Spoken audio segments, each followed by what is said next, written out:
Welcome to my channel, Sunshine Shoulders. I'm Calvin. Thank you so much for stopping by today. The subject of my vlog today is the 3 crises foreign men face when dating younger women in the Philippines. But before I get started, let me welcome my new viewers and new subscribers. Thank you so much for your kindness, your generosity, your support of my channel. It's truly been amazing, and I'll never take that for granted. I'm a 58-year-old American who grew tired of the rat race and decided to move to the Philippines in search of a new life. Well, I found that new life, and I want to share with you my boots on the ground experiences the only way I know how. It's by giving you the nitty-gritty, just exactly what I'm seeing, what I'm living, what I'm experiencing. Never going to sugarcoat that. And it's not going to start today. As foreign men coming to the Philippines, many of us in our 40s, 50s, 60s, 70s, even 80s, we face crises with dating younger women here. And I just want to talk about that today. Some nice apartments here. I like to have access to this. I'll show you these apartments. Someone told me my girlfriend told me it's like 15,000, about $300 a month, and it's fully furnished. They're really nice. But these crises, a lot of times we deal with them. Sometimes they're consciously, sometimes consciously, most of the time subconsciously, but they're there. And the first crisis is the identity crisis. You know, we ask ourselves, who are we to be 8,000 miles from home, you know, dating women half our age, some of them young enough to be our daughters, some of them even our granddaughters. And it's just something that we have to deal with. What does that make me? Does that make me weird? Is there some type of character defect associated with me and my desire to date young women over here? What does my family and friends think about me? See, and you'll know you're dealing with the identity crisis when you first get over here and you walking hand in hand with her, and you're in the mall, you're walking down the street, downtown, and you'll get those butterflies in the pit of your stomach. Sometimes you even start feeling a little bit embarrassed. But yeah, it's that identity crisis kicking in. And although most of us don't think about it consciously, we think about it subconsciously. But it's real. Now, the second crisis is the reality crisis.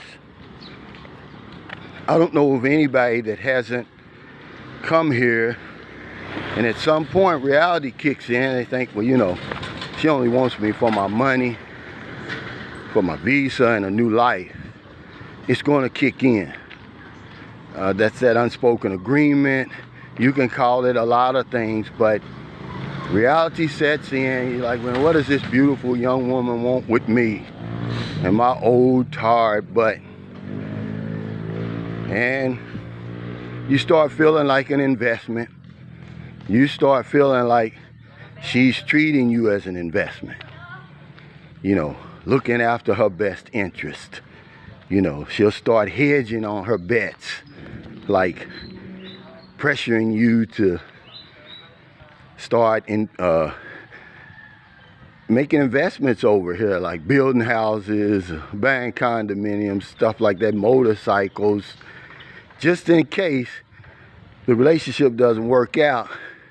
She's still going to be in pretty good shape. But yeah, reality kicks in pretty quick around here, and you start feeling like a puppy. All they want to do is feed you, give you a bath, and put you to bed. Reality kicks in, you're like, man, I ain't got nothing in common with this young lady for real. It's all a monetary arrangement.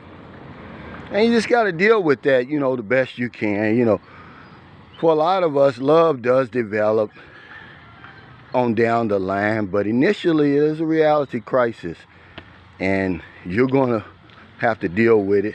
You're gonna have to face it, and it is what it is, guys. You know, you got to know that before you even come over here. And the third crisis that we deal with here is the mortality crisis. We know, like I said, many of us 40s, 50s, 60s, 70s, some 80s, when we get over here and we're dating these young women, you know, we started thinking, man, you know, as good as everything is, how much longer do I have to even enjoy all this? Our mortality kicks in. A lot of us are over here because of the mortality crisis anyhow. They call it the midlife crisis. You know, I could call it the midlife crisis instead of the mortality crisis. We want to know how much longer do I have, you know, so I'm just going to throw caution to the wind. You know, a lot of our decisions are, you know, just, we don't even think about them. We start spending all kinds of money. It's the mortality crisis that we deal with, guys. How much time do I got? Well, you know, damn, the torpedoes is full speed ahead. And a lot of times when the dust settles, man, we're in financial ruin.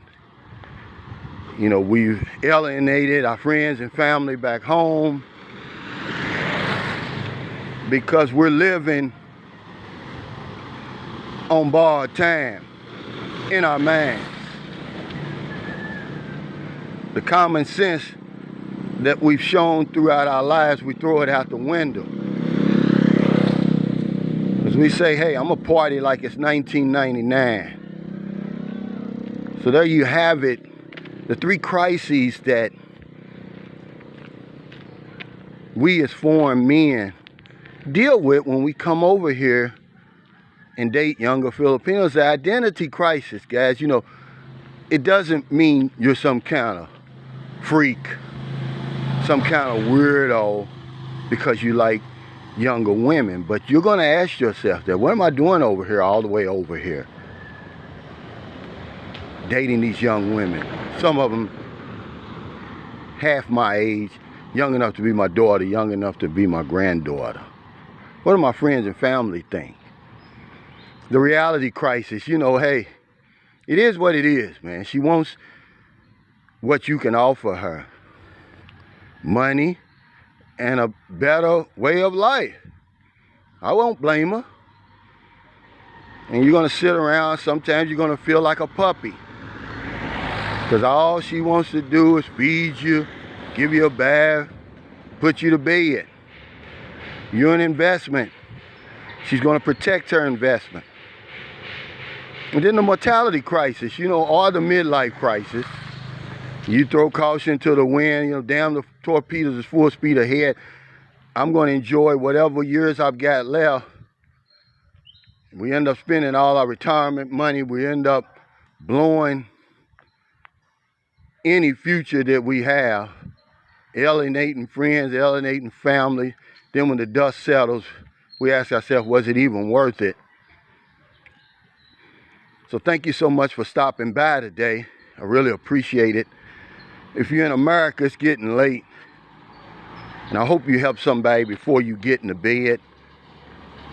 But if you're on one of them late grocery runs, beer runs, weed runs, you're just getting off second shift, or you're on your lunch break, and you see somebody in the street, buy them something to eat, buy them something to drink, give them a few dollars. If you're in the Philippines, it's about 8:30 a.m. I'm on my way home, ready to take my shower, get ready for the Sunshine Shoulders, Moonshine Shoulders, happy hour, live stream. I hope y'all can join us. We got the whole rest of the day to intentionally go out, find somebody to help. It's not a day goes by that I don't help people over here. Because people over here are struggling, man. Millions of people out of work, businesses closing, are not operating at full capacity. Because if I don't know anything else, I know this one thing for sure. When we help other people, we help ourselves. Take care. Stay safe, stay COVID free. I'll see you next time.